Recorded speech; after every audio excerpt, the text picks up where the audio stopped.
Avant de commencer les débats, je précise que la présente séance se déroulera sur 5 heures en 2 passages, dont 2 heures pour le CNT et 3 heures pour le Premier ministre.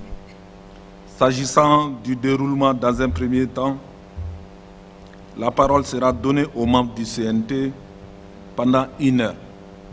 Ensuite, le Premier ministre disposera d'1 heure 30 minutes pour réagir. Juste après, le CNT aura encore 1 heure pour ses dernières interventions. Après ce deuxième tour du CNT, nous pourrions observer une pause à l'issue de laquelle le Premier ministre aura la parole pendant 1 heure 30 minutes pour apporter ses réponses au deuxième passage des membres du Conseil national de transition, conformément à la décision de la conférence des présidents. Je voudrais aussi rappeler que les 2 heures de temps revenant au CNT, soit 120 minutes, ont été réparties entre les différentes commissions générales à raison de 12 minutes par commission. Monsieur le Premier ministre, le 2 août 2021, notre Assemblée a validé votre plan d'action du gouvernement. 8 mois après, ce plan est périmé et sans surprise pour les observateurs les plus avisés de notre pays, vous n'avez réalisé que 30%, soit 3 sur 10, une note de renvoi si nous sommes à l'école. Qu'est-ce qui n'a pas marché, Monsieur le Président? Monsieur le Premier ministre, de quoi avez-vous manqué que la nation n'a pas mis à votre disposition? Monsieur le Premier ministre, l'un des axes prioritaires de votre plan d'action est l'amélioration de la bonne gouvernance. À ce sujet, il importe de rappeler que ceux qui luttent contre la corruption se doivent d'être irréprochables. Dites-nous tout, je dis bien tout, sur le scandale des logements sociaux. Que s'est-il passé à la CANAM? Que s'est-il passé à la police au point d'amener le ministre de la Sécurité à sortir de sa réserve et exiger une enquête? Monsieur le Premier ministre, nous avons tous dénoncé les manœuvres de l'ex-puissance coloniale, la France, et ses vallées dans la sous-région. Cette dénonciation sans discontinu ne doit pas se confondre à un projet politique. Dévoilez-nous ici votre stratégie pour un retour à la normale, sans franchir les lignes rouges du respect de notre souveraineté ainsi que notre droit inaliénable. Monsieur le Premier ministre, les documents soumis à notre attention dans leur présentation ne permettent pas d'apprécier leur contenu. Il aurait été plus pratique que les 10 documents épousent en termes de présentation la même forme que celle du programme d'action gouvernementale, y compris l'insertion d'un cadre logique qui aurait pu tout naturellement nous permettre de mettre en cohérence les actions et les résultats, parce que nous voulons des résultats. Monsieur le Premier ministre, depuis votre passage au CNT pour l'adoption de votre PAGE à aujourd'hui, qu'est-ce que vous avez eu à réaliser concrètement sur le terrain qui est visible et palpable, en dehors de la montée en puissance des femmes? La réalisation des réformes politiques a pris énormément de retard par rapport au délai que vous vous êtes fixé. Quelles en sont les raisons? Pourquoi n'avez-vous pas eu un consensus autour de ces réformes majeures? Pourquoi avez-vous attendu la programmation des questions d'actualité pour faire une communication relative à la mise en place du comité indépendant de suivi et évaluation des recommandations des assises nationales de la refondation?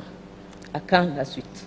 Quel est aujourd'hui le chronogramme précis indiquant les différentes étapes pour la mise en place des organes de la refondation que sont l'adoption d'une nouvelle constitution par référendum, l'adoption d'une loi organique relative à la Cour constitutionnelle, la création de nouvelles circonscriptions territoriales, le calendrier des élections communales, locales, régionales, législatives et présidentielles, même si la loi électorale est à l'étude au Conseil national de transition traitant de l'organe unique de gestion des élections. Monsieur le Premier ministre, je voudrais vous demander, parmi les axes prioritaires, les axes retenus dans le plan d'action d'impact de stabilité sociale. À cet égard, je voudrais vous demander ce que votre gouvernement a pu faire pour résoudre les cas épineux des partants volontaires à la retraite qui attendent toujours désespérément. Attacher des conditions des personnes en difficulté, où en sommes-nous avec la gestion des victimes de la zone aéroportière de Sénou, de la Comatex, de l'ICOMA, de l'usine de thé de Faraco, les compressés et les partants volontaires à la retraite, surtout le fonds de réinsertion et de la pension. Qu'en est-il du paiement des dettes intérieures pour soulager nos opérateurs économiques? Conformément au point 4.1.3 du PAG, quel est le point de l'audit des fonds Covid-19? La deuxième question, quel est le niveau d'effectivité du régime d'assurance maladie universelle, RAMI? Peut-on espérer toujours le délai du premier semestre pour sa mise en œuvre effective?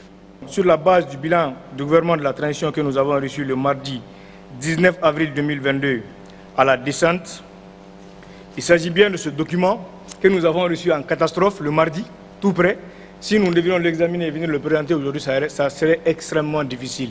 Mais nous avons amorti la balle parce que nous avons compris que le gouvernement a dégagé la balle dans notre camp. Nous l'avons amorti, nous avons mis balle à terre. Maintenant, nous allons jouer de façon technique, scientifique et mesurée. Parce que oui, cet exercice, c'est bien entendu pour aider aussi le gouvernement. Cependant, à cet égard, le taux de réalisation en fin février 2022, comme le stipule ce document, se chiffre à 34,38% contre 33,87% en fin novembre 2021, soit une légère augmentation de 0,51%, ce qui est très faible. Monsieur le Premier ministre, qu'est-ce qui explique cette timide évolution pendant le reste de la période? Monsieur le Premier ministre, comment expliquez-vous ce faible taux de réalisation? En outre, il est indiqué dans le bilan du gouvernement de la transition, page 5, que les réalisations financières pour le PAC se chiffrent à 1181,4 milliards de francs CFA pour une dotation globale de 2050,6 milliards de francs CFA, soit un taux d'exécution financière de 57,53%. Monsieur le Premier ministre, comment vous expliquez cet important écart entre les réalisations financières et physiques du plan d'action du gouvernement?